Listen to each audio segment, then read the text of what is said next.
Hello classes. This video will show you some of the very important quotations that can be found in the play Macbeth. So if you have your books, go ahead and open to Act 1 on page 268. In Act 1, around the middle of the page, we have the king stating to his son Malcolm, "There's no art to find the mind's construction in the face." Well, he says that after the old Thane of Cawdor had been a traitor. And the king is basically saying you can't judge a book by its cover. He said, I really trusted him. But then Duncan doesn't take his own advice. In walks Macbeth. Duncan falls all over him, tells him how wonderful he is. So Duncan is portrayed as someone who is somewhat trusting, and yet doesn't always think things all the way through. Right across the page, on page 269, Macbeth comments, "The Prince of Cumberland, that is a step on which I must fall down, or else overleap, for in my way it lies." There, Malcolm has just been named the heir to the throne. Macbeth is having a fit about it.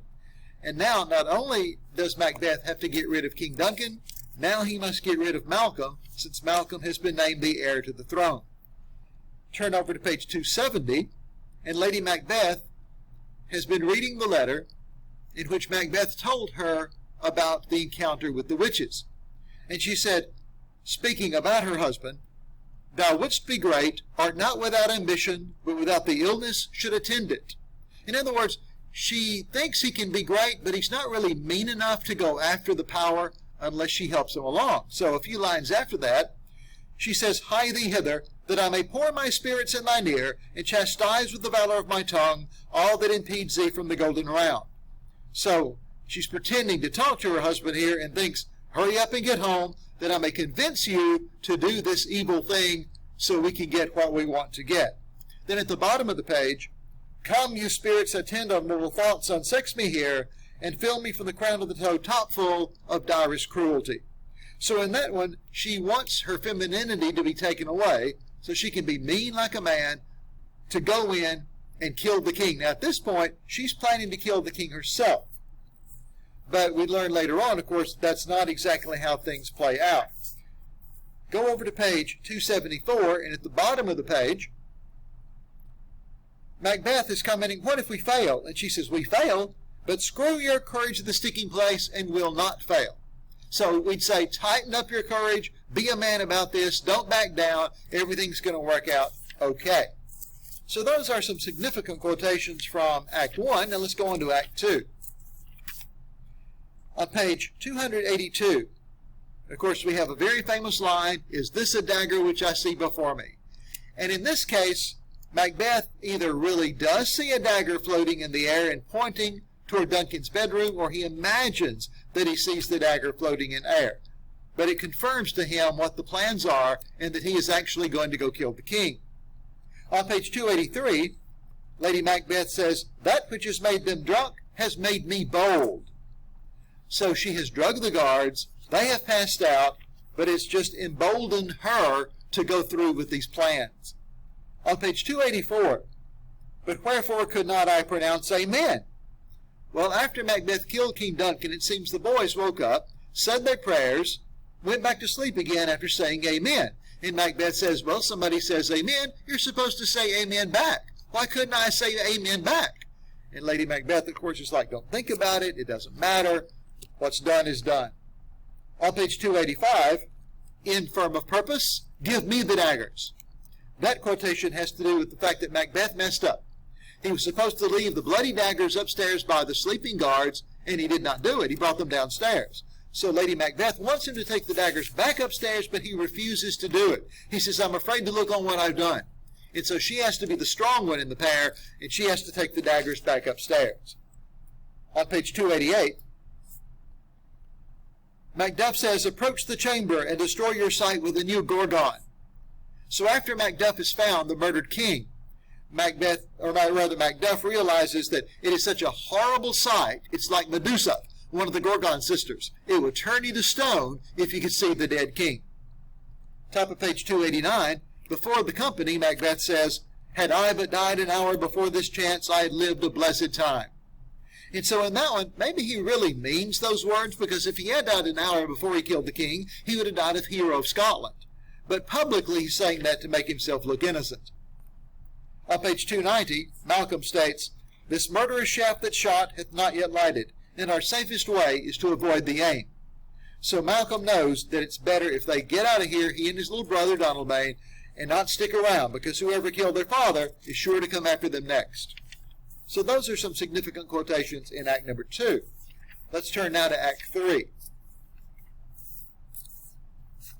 Top of page 299, "To be thus is nothing, but to be safely thus."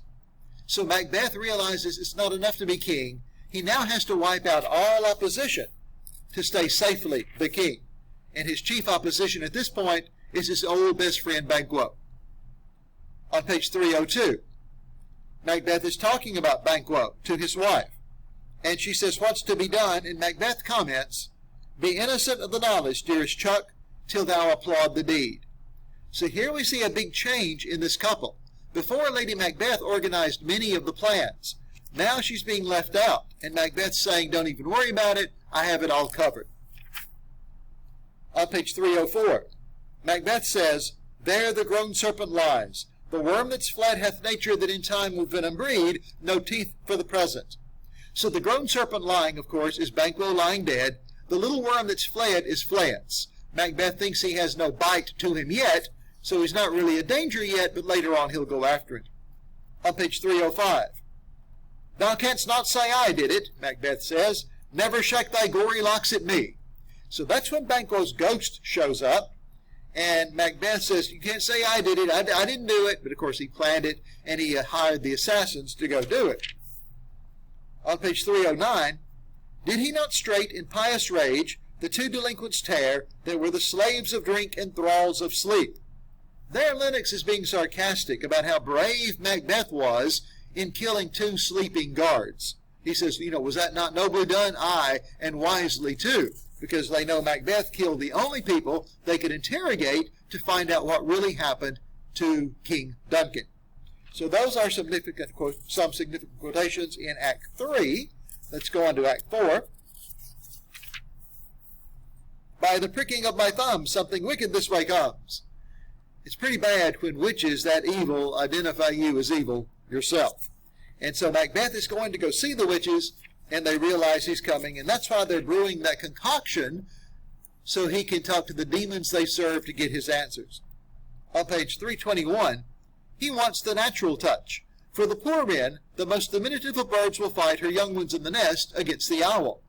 Lady Macduff is extremely angry at her husband Macduff for leaving her and her children.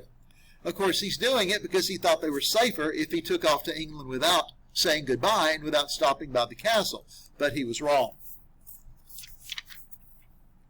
On page 324, "I think our country sinks beneath the yoke. It weeps, it bleeds, and each new day a gash is added to her wounds." So young Malcolm really realizes that his country's in great danger, and he needs to get up an army from England and join with Scottish people who support him in order to get rid of Macbeth.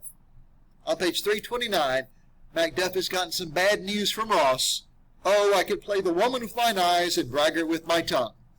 So he found out that his family was murdered. He wished he could look brave and be a man, but also he says, "I have to cry and feel it first, and then I'll be able to go and I'll be able to get my revenge." On page 337, "More needs she the divine than the physician." Here, the doctor has examined Lady Macbeth, realizes he cannot do anything for her bad mental state, and that she needs God's help, not his own. On page 342, Macbeth says, "It is a tale told by an idiot, full of sound and fury, signifying nothing." So after he finds out that his wife has died, Macbeth realizes it's all over. There's nothing serious about life anymore. It's like a story with a silly meaning. How sad that Macbeth has made such bad choices that that's what he thinks of life now. So those are some significant quotations that may be on the test, where you'll have to identify the speaker of the quotation, what's going on at the time. So run the video back. I would highlight them in my book Study them and study the significance of those quotations so you know why they are important to that particular act.